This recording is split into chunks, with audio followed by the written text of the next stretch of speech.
Human మెటానియా virus HMPV వ్యాప్తి వేగం ప్రపంచాన్ని గడగడలాడిస్తోంది.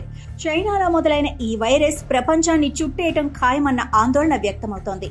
మొన్నటి వరకు ఎవరూ చైనాలో హెచ్ఎంపీవీ వైరస్ ఉధృతిపై వార్తలు వస్తున్నా పెద్దగా పట్టించుకోలేదు. అయితే సోమవారం అనగా జనవరి 6వ తేదీ ఒక్కరోజే భారత్లో 6 కేసులు వెలుగు చూడటంతో అందరిలో ఆందోళన మొదలైంది. హెచ్ఎంపీవీ వైరస్ ఇప్పుడు దేశాన్ని గడగడలాడిస్తోంది. మరోసారి కరోనా నాటి పరిస్థితులు ఎదుర్కొనక తప్పదన్న భయం అందరినీ వణికించేస్తోంది.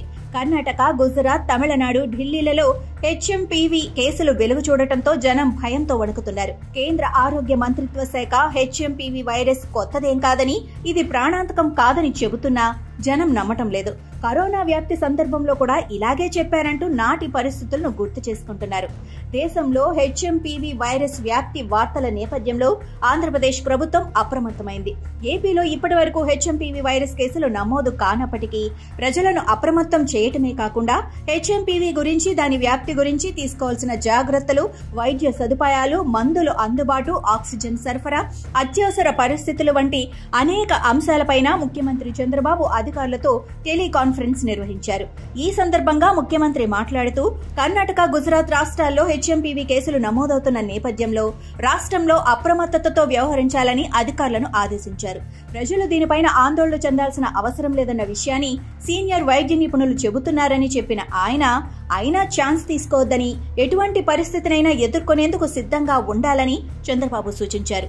హెచ్ఎంపీవీ వైరస్ విషయంలో ప్రభుత్వానికి అవసరమైన సాంకేతిక సహకారం అందించేందుకు మైక్రోబయాలజిస్టులు, పీడియాట్రిషియన్లు, పల్మనాలజిస్టులు, ప్రివెంటివ్ మెడిసిన్ ప్రొఫెసర్లతో నిపుణుల కమిటీ ఏర్పాటు చేసినట్లు తెలిపారు. వైరస్ ప్రభావితుల పరీక్ష కోసం హెచ్ఎంపీవీ వైరస్ ని పరీక్షించడానికి యూనిప్లెక్స్ కిట్లను సేకరించాలని అధికారులకు సూచించారు. రాష్ట్రంలో ఐసీఎంఆర్ గుర్తింపు పొందిన 10 వైరాలజీ ల్యాబ్లు అందుబాటులో ఉన్నాయని, వీటిలో హెచ్ఎంపీవీ పరీక్షలు చేయవచ్చని చెప్పారు. నేషనల్ ఇన్స్టిట్యూట్ ఆఫ్ వైరాలజీ పూణేలో హెచ్ఎంపీవీ నిర్ధారణ పరీక్ష జరగాలని కేంద్రం సూచించిందన్నారు.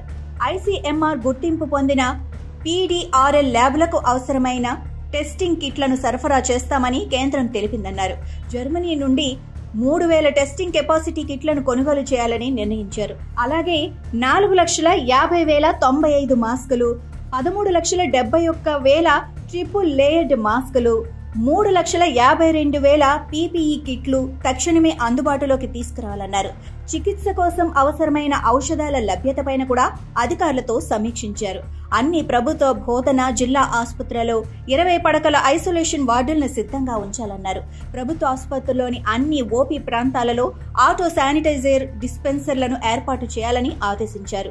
ఎలాంటి అంతరాయం లేని ఆక్సిజన్ సరఫరా, ఆక్సిజన్ పైప్ లైన్లు, లిక్విడ్ ఆక్సిజన్ సరఫరా, పీఎస్ఏ ప్లాంట్ల లభ్యత వంటి అంశాలపై మాక్ డ్రిల్ నిర్వహించాలని ఆదేశించారు. హ్యాండ్ వాష్, మాస్క్ వాడకం, పరిశుభ్రత నిర్వహణపై ప్రజల్లో అవగాహన కల్పించాలన్నారు. పరిస్థితిని ఎదుర్కొనేందుకు వైద్య ఆరోగ్య కుటుంబ సంక్షేమ శాఖ పూర్తిగా సిద్ధంగా ఉండాలని సీఎం చంద్రబాబు ఆదేశించారు. మరోవైపు తెలంగాణ కూడా హెచ్ఎంపీవీ వైరస్ వ్యాప్తిపై అప్రమత్తమైంది. ఎటువంటి పరిస్థితినైనా ఎదుర్కొనేందుకు సన్నద్ధంగా ఉండాలని మంత్రి దామోదర రాజనరసింహ అధికారులను ఆదేశించారు. ఇలా ఉండగా ప్రధాని నరేంద్ర మోడీ కూడా అధికారులతో హెచ్ఎంపీవీ వైరస్ వ్యాప్తి నిరోధానికి తీసుకోవాల్సిన చర్యలపై అధికారులతో సమీక్ష నిర్వహించనున్నారు.